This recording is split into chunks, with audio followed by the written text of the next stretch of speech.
Our hearts beat to the city streets. We began to feel the fire. We rise like tall buildings as the chemicals they take us higher. The night's young and it's just begun as she puts her hand in mine. We wanna chase the night. শুভ সকাল বন্ধুরা, কেমন আছো সবাই? আশা করছি তোমরা প্রত্যেকে খুব ভালো আছো আর আমিও ভালো আছি। ঘড়ির কাঁটায় সময় এখন সকাল 7টা। আমি ঘুম থেকে উঠে ফ্রেশ হয়ে ছেলের জন্য খাবার বানাতে কিচেনে এসেছি। ওর পরীক্ষা আছে আর ও আজকে ছাতু খেয়ে যাবে, কারণ খুব তাড়াতাড়ি ছুটি হয়ে যাবে। পরীক্ষা তাড়াতাড়ি শেষ হবে বলে বললো, মা আমি ছাতু খেয়ে যাব।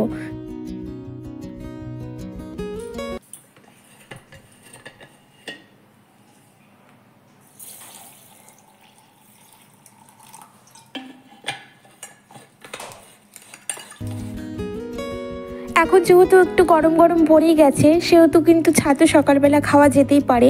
ছোলার ছাতু কিন্তু স্বাস্থ্যের জন্য ভীষণ ভালো। যারা হজম করতে পারে তাদের জন্য কিন্তু খুব ভালো একটা ব্রেকফাস্ট। তো আমি ওকে ছাতুটা গুলে ওকে দিয়ে দিলাম। আর ও দেখো কি টেনশন করছে, পরীক্ষা দিতে যাওয়ার সময় কোনো ধ্যানই নেই খাবারের দিকে। ওই ভাবতে থাকছে কি পরীক্ষা দেব, কি করব, এত বেশি টেনশন করে কি বলবো। ছেলেটাকে স্কুলে পাঠিয়ে দিলাম আর এইবারে আমি এক কাপ চা খেয়ে নেব। খুব চায়ের টেস্টটা পেয়েছে।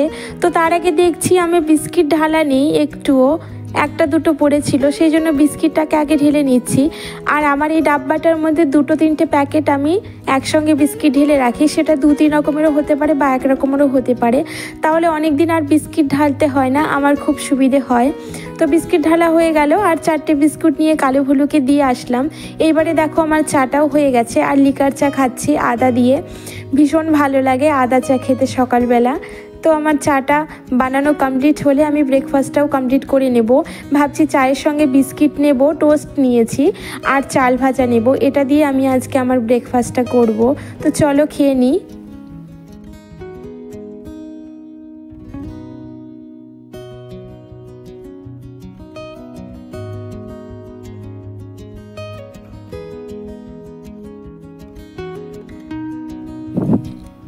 ব্রেকফাস্টটা কমপ্লিট করে নিলাম। আর এবারে দেখো খানিকটা আলু নিয়েছি, খুব একটা বেশি না, সামান্য একটু আলু নিয়েছি। আলুগুলোকে স্লাইস করে কেটে ভাবছি একটু পাঁপড় দেব। খুব ভালো রোদ্দুর উঠেছে আর অনেক দিন থেকে আলুর পাঁপড় খেতেও মন চেয়েছে।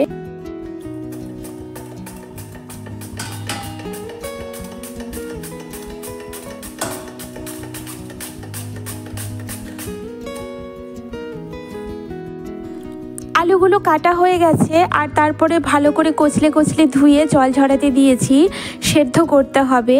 আর তার আগে না বাসনগুলো তুলে নিচ্ছি। এইগুলো রাতের বাসন, আমি তুলতেই ভুলে গেছি, মানে সময় পাইনি আর কি। তো সেই জন্য ভাবলাম আগে বাসনগুলোকে তুলে নিই, তারপরে আলুটাকে সেদ্ধ করে মেলে দিয়ে আসবো পাঁপড়গুলোকে।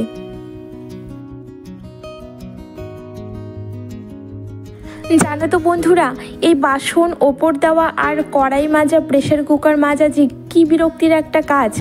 ইচ্ছে করে না কখনো করতে, তবু তো করতেই হয়, এনার্জি নিয়ে করতে হয়, কিছু করার থাকে না। তো সব বাসন ওপর দেওয়ার পরে দেখো একটা কাচের বয়াম, এটাকেও আমি ধুয়ে রেখেছিলাম রাত্রিবেলা, তো একটু রোদ্দুরে দিয়ে দিলাম। আমি না আচার রাখবো বয়ামটার মধ্যে, সেই জন্য ধুয়ে দিয়েছিলাম। আর এইদিকে এবার সবজিগুলো কেটে নেব। আজকে রান্না করব উচ্ছে কুমড়ো বটি আর সঙ্গে মাছের ঝোল। তো সেই জন্য আগে সবজিগুলোকে কেটে নিচ্ছি। সবজিগুলো কাটা হয়ে গেলে তারপরে রান্না করতে অনেক সুবিধা হয়, খুব চটাপটা রান্না হয়ে যায় আর নিজের কোনো ঝামেলাও হয় না।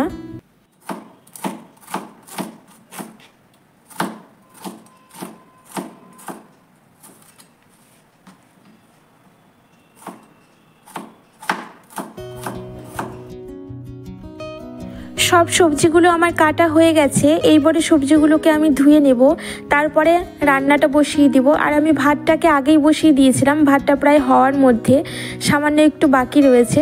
তো এবারে ভাতটাকে নামিয়ে দেখো আমি মাছটাকে ভেজে নিয়ে মাছের ঝোলের আলু আর ডাঁটাটাকে কষিয়ে নিয়েছি। হ্যাঁ, আজকে আমি আলু আর ডাঁটা দিয়ে মাছের ঝোল করব। বড় বড় সাইজের বাটা মাছ এনেছিল, তো সেই বড় বড় বাটা মাছগুলোকে আমি মাঝখানে একটা করে খণ্ড করে নিয়েছি। আর মাছগুলো না খুব ভালো ছিল, একদম নদীর মাছ। তো সেই জন্য ভাবলাম কচি কচি ডাঁটা আছে, এই সময়টাতে কিন্তু ডাঁটা দিয়ে আলু দিয়ে পটল দিয়ে ঝোল খেতে পাতলা খুব ভালো লাগে। তো খুব একটা পাতলা করিনি, মোটামুটি যেমন ঝোল করে তেমনই রেখেছি। আর ঝোলটা আমার প্রায় কমপ্লিটও হয়ে গেছে। এবারে গ্যাস ওভেনটাকে মুছে নিয়েছি আর কিচেন কাউন্টার টপটাকেও ভালো করে পরিষ্কার করে নিয়েছি। ভাবছি এবার একটা এক্সট্রা কিছু কাজ করি। এই যে আমার দেখো কিচেনের ক্যাবিনেটটা রয়েছে, এখানে আমি কাপগুলোকে সাজিয়ে রাখি। তো কাপগুলোকে সাজিয়ে রাখার জন্য না আমি একটা পেপার কিংবা কাগজ মোটা ধরনের পেতে নিই। যদিও আমার যে বাস্কেটগুলো সমস্তটাই আমার ওয়াটারপ্রুফ ব্র্যান্ডেড, কিন্তু তবুও আমার যেন একটু কেমন মনে হয় যে যদি জং পড়ে যায়, কখনো তো একটু সামান্য জল থেকেই যায়, তো সেই জন্য পেপার পেতে রাখি। আর এই যে কাপটাকে দেখছো, এই কাপটাকে না রিজেক্ট করে দেব, পেছন নিচের দিকটা একটু কেমন দাগ হয়েছে ফাটার মতো। তো ভাবছি এটাকে রিইউজ করব, কোনো প্ল্যান্ট পট বানিয়ে নেব সুন্দর করে কালার করে। আর সমস্ত কাপগুলো আমার এখানে গোছানো হয়ে গেছে। এইবারে দেখো হাতা খুন্তি এগুলোকেও ভালো করে গুছিয়ে রাখছি। এইগুলোর পেপারটাকেও চেঞ্জ করে দিলাম, মাঝে মাঝে চেঞ্জ করে দিই পেপারগুলোকে, তাহলে কিন্তু খুব ভালো থাকে। আর এক্সট্রা যদি সামান্য ছিটে ফোটা জলও থাকে, সেই কাগজটা কিন্তু জলটা অ্যাবজর্ব করে নেয়।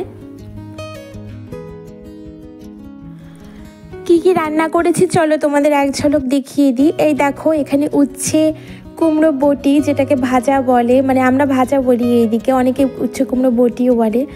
আর এইদিকে করেছি ডাঁটার পাতাগুলোর বাটা।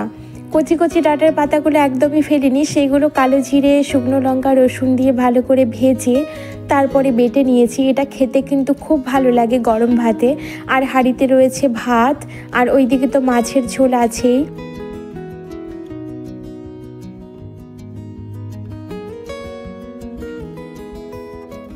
সমস্ত বাসনগুলো আমার মাজা হয়ে গেছে, রান্নার বাসনগুলো। আর এইদিকে ভাতের ফ্যানটাকে ফেলিনি, ভাতের ফ্যানটাকে বাইরে দিয়ে আসবো ছাগলগুড়িতে খাওয়ার জন্য। তারপরে স্নান করে নেব, স্নান করে পুজো করতে হবে।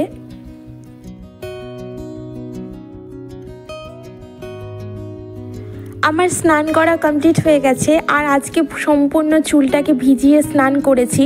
মাথাটা না কেমন দপদপ করছিল, সেই জন্য পুরো স্নান করলাম মাথাটা ভিজিয়ে, নইলে চুলগুলো খুলে পুরো মাথা ভিজিয়ে স্নান করি না। তো সেই জন্য একটু ভালো করে মুছে চুলগুলোকে আঁচড়ে নিলাম। তারপরে সিঁদুরটা পরে দেখো গামছাটাকে মেলে দিতে এসেছি ব্যালকনিতে, কারণ গামছা একটু রোদে শুকিয়ে না রাখলে না ভালো লাগে না, কেমন একটা বাজে গন্ধ হয়ে যায়। দুপুরে খাওয়া দাওয়ার পরে একটু রেস্ট নিয়েছি। আর এখন হলো বিকেল 5টা সাড়ে 5টার মতো বাজে। আমি আসলাম একটু ছাদে, কারণ ছাদে পাঁপড়গুলোকে তুলতে হবে। যদিও পাঁপড়গুলো মনে হয় শুকিয়ে গেছে, কারণ গোলু একবার ছাদে এসেছিল, আমাকে বলেছে মা পাঁপড় অনেকটাই শুকিয়ে গেছে। তার আগে আমি গাছে একটু জল দিয়ে নেব। এই গন্ধরাজ গাছের কুড়িগুলো না কেমন একটা শুকিয়ে পড়ে যাচ্ছে, কিছু একটা পোকার আক্রমণ হয়েছে, জানি না কেন।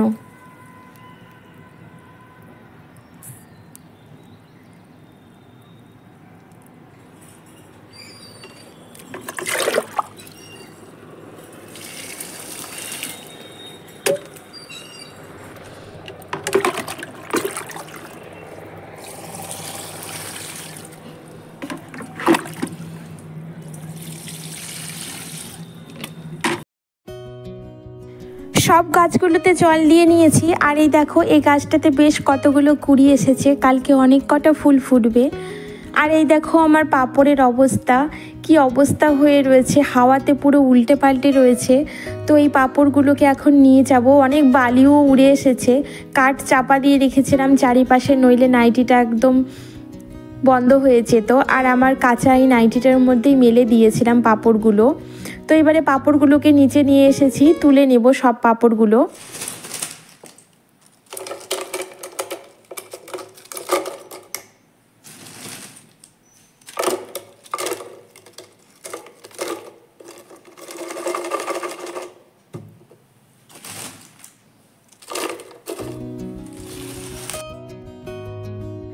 একটা মাত্র রোদ্দুরেই খুব সুন্দরভাবে পাঁপড়গুলো শুকিয়ে গেছে।